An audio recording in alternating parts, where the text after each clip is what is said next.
Hello again. The BBC has lately produced a programme about the Blitz, narrated by Lucy Worsley, a female historian. And pretty odd it is too. During the Second World War, approximately 1.5 million people served as air raid wardens.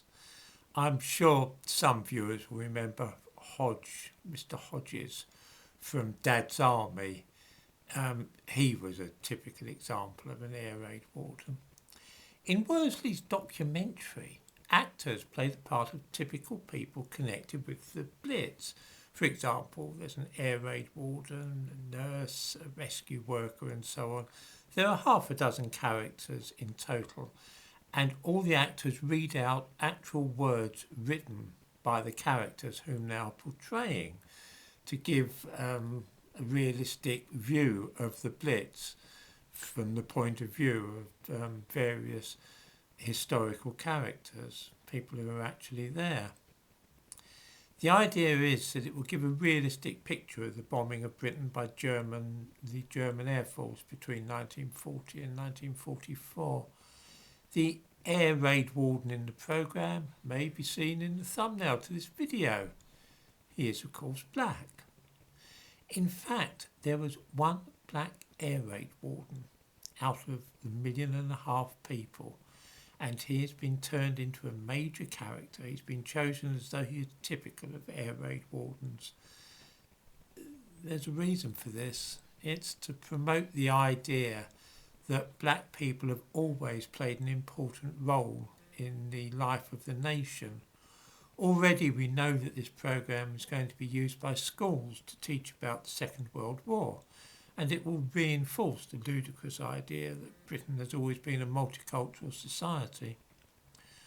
What is happening is that now that Tudor Britain has effectively been colonised by Africans and Caribbeans, a bold attempt is being made to perform the same trick on the 20th century and show that during the Second World War and earlier the country was diverse and not in the slightest degree homogeneous.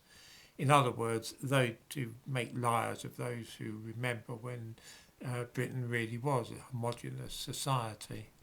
That is to say, monoethnic, just white people with one or two rare exceptions. Some viewers might have seen the series Bridgerton, which featured both a black Queen of England and also various black members of the nobility. One of the stars of that show is now going to be in a biographical film about Clarice Cliff, who produced some marvellous pottery during the 1920s. This was in Stoke-on-Trent, where there are many potteries, or pot banks as they're called in that part of the country in the north of England. I dare say that people can guess where this is going. The local newspaper, the Stoke Sentinel, is helping to recruit extras for this film about an English manufacturing town in the 1920s. I give a link to this in the description to this video. The piece reads as follows. A new feature film due to be shot in Stoke-on-Trent this month is on the lookout for extras to showcase the diversity within the pot banks in the early 1920s.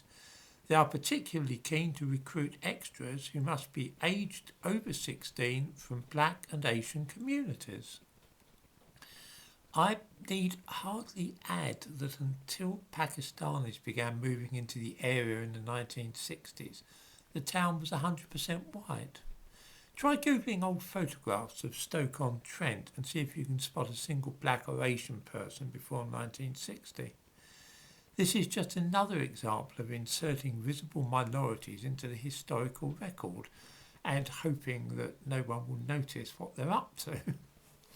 I fancy that this whole process has been accelerating in the last couple of years.